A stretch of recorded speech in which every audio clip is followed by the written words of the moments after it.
Debbie's Back Porch. Today we're in the kitchen and we're going to can up some nice red beans. Now lots of folks ask on our Facebook page, Safe Canning by the Book on Debbie's Back Porch, why would you can dry beans? They'll keep forever. Well, that's true, they will. But it's very convenient to have beans on the shelf. And after harvest, when most of the fresh vegetables are cooked up, I generally can some dried beans to have to make quick meals and to make good nutritious meals. So we're going to can today based on the directions from National Center for Home Food Preparation. There are lots of different ways that people can dried beans, but I believe this is the only really tested safe way to can dried beans. In the past, before I knew better, I canned beans that were dry when you put them in the jar. That's really not safe. I'll tell you very quickly why. The safety of canned foods, low acid foods, depends on the circulation of water through the jar. If you put your beans in dry to start with, they will soak up the water before it has fully circulated through the jar and made sure that the proper heat to kill the botulism spores has been reached.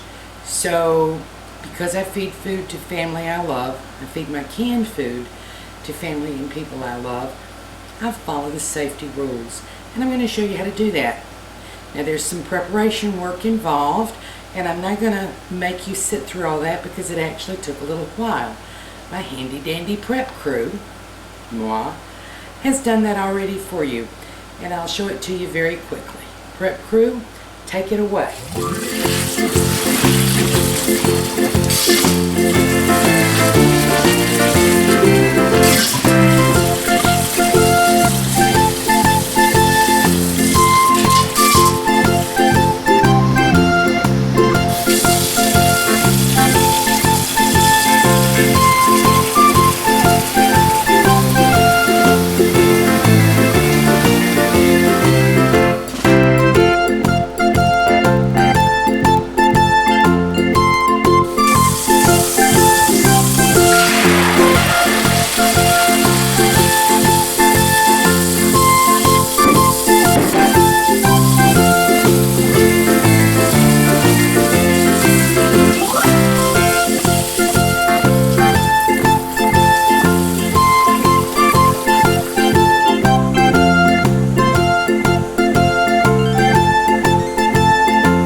Boy, it tired me out.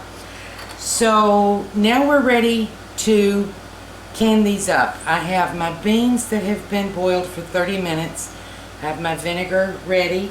I've assembled my tools. I have my jars in the roaster, keeping them hot. They were washed and now I'm keeping them hot.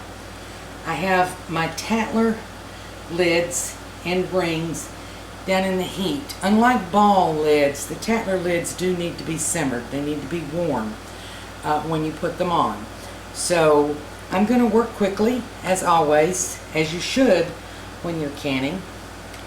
And I'm going to show you how I fill the jars and measure, and then I'll show you how the canner works. So I will start by getting a jar, empty the water,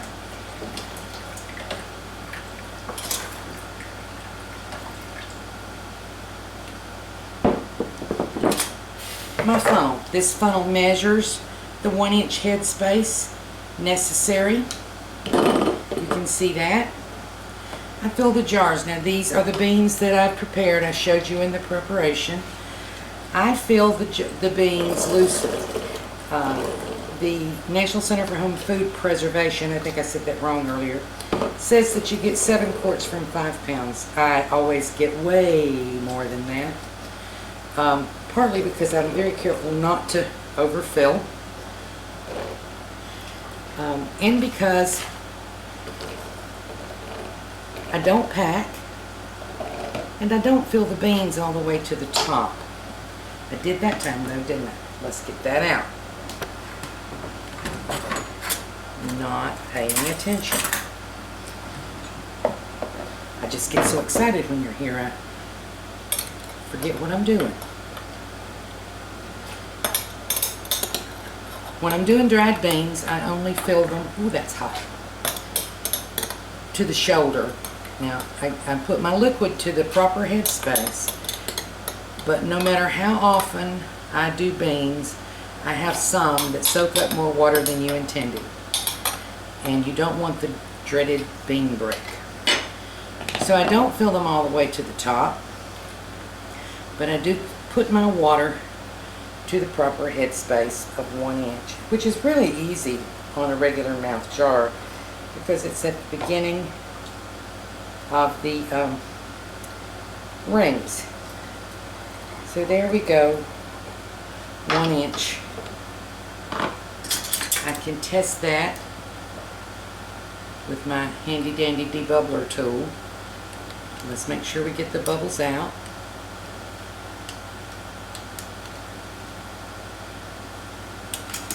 Then wipe the rim. Wipe it well with vinegar. And then we're going to put on our Tattlers. I've been using Tattlers. It has taken me a little while to accumulate, but I just about have enough now. If you'll see, you check the ring, make sure that the ring fits snugly, put it on, and they must be warm. Make sure that you have them centered properly, and then you add the ring.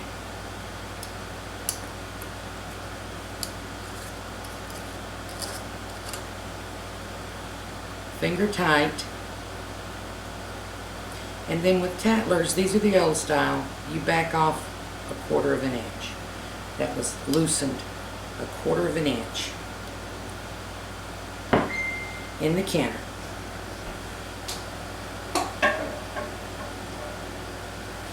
The canner is already simmering.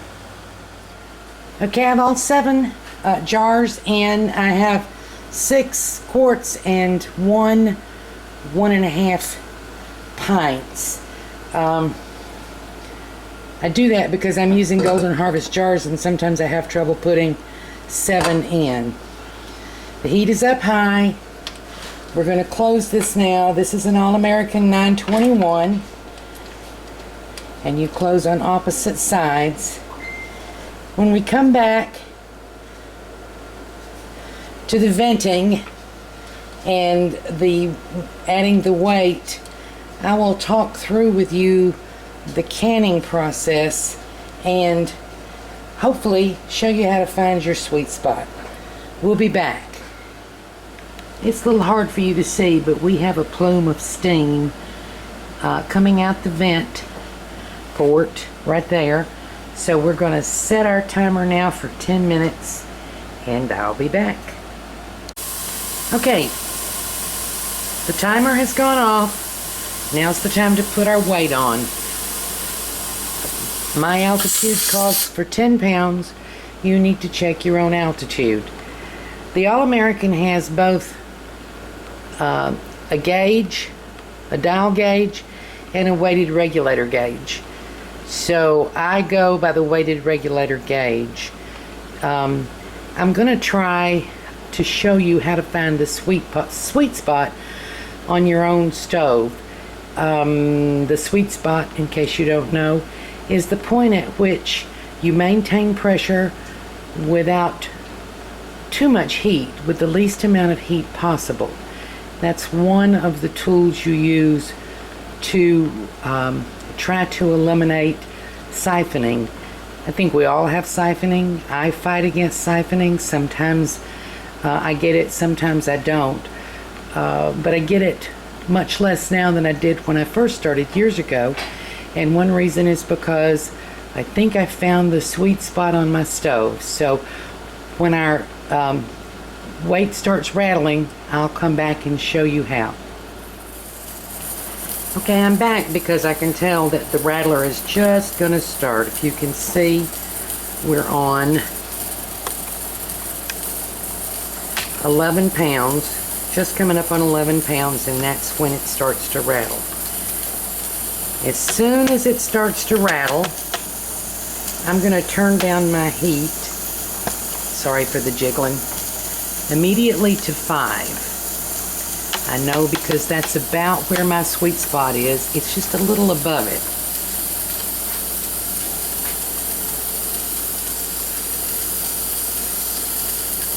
Wait for it.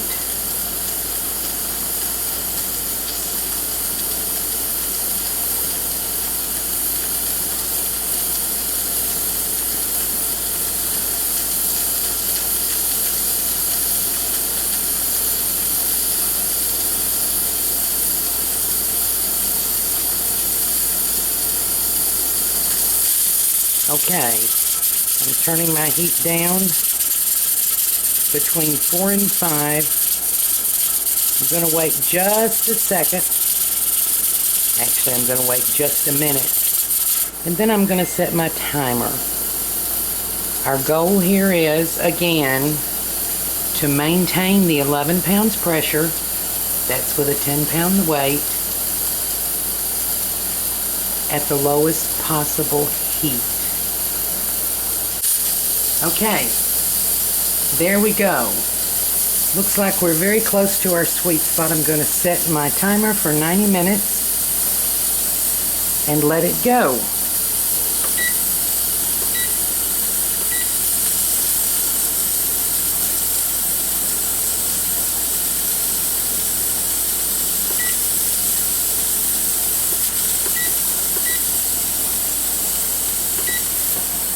Okay, 90 minutes is a long process time. It's pretty important to keep your heat as low as possible to prevent evaporation.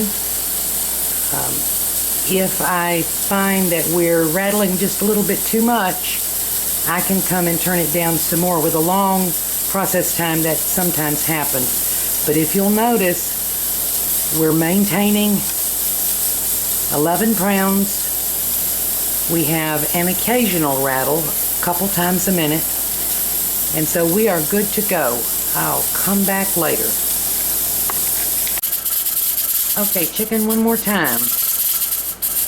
This is a long process time. We're about 15 minutes in. If you'll see, my weight regulator is jiggling constantly again. That means turn it down just a little bit more.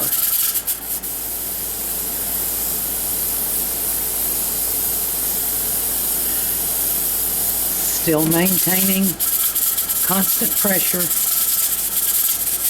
but we're going for the lowest heat possible to maintain that. The canner's going off. We've done our hour and a half. I want to show you we're still right at 11. We're just floating on top of the steam, and my heat is down. I'm not sure you can see it, to 2. I turned it down 2 more times, and we have maintained our steam. So it doesn't take a lot once you get up to pressure. We'll come back when the pressure's down to 0. Here we go. Our pressure is down to 0. It's time to take off the weight. Now, all American pressure canners, and as far as I know others too, when the gauge is down to 0, there may still be just a little pressure. We don't want to pop this off. We're going to let it release slowly. You'll hear it.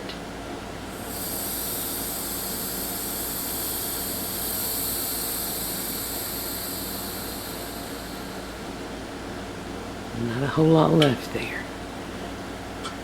Weight regulator off.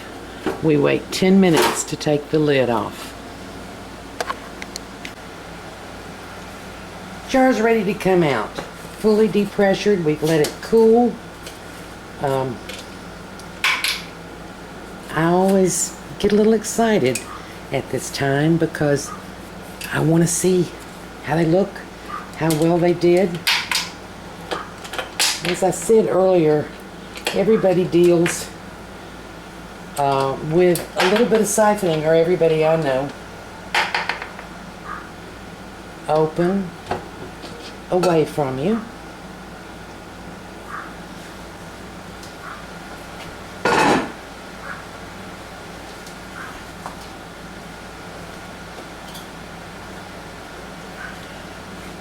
And we'll see how these turn out. Hold with us just a minute. Ready for the surprise.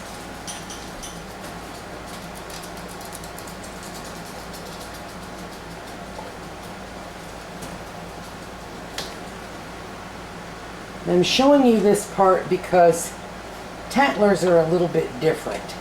And there's one more step that's a little bit different than if you were using ball lids. And I want to show it to you because it's very important.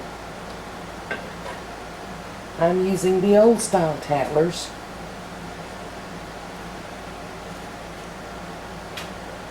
And if you want directions for using the new style Tattlers, you should go to their website, reusablecanninglids.com. I am so pleased. If you will look, there is very little siphoning.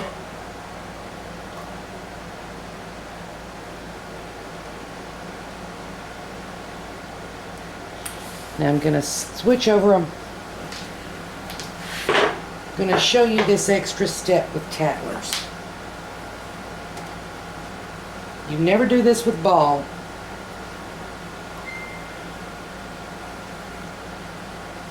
Hold it. Tighten it down. Hold it. Tighten it down. Tighten it down. Not brute force. Just back to finger tight the way you would with your ball lids.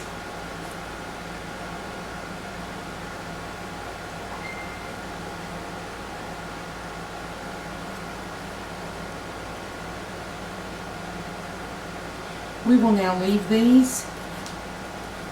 Thank you for staying with me through the long explanation of how to find the sweet spot. It is important to find that to minimize or even eliminate siphoning.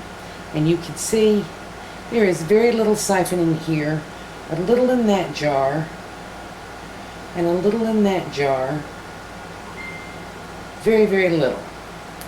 Thank you for joining us on Safe Canning by the Book on Debbie's Back Porch.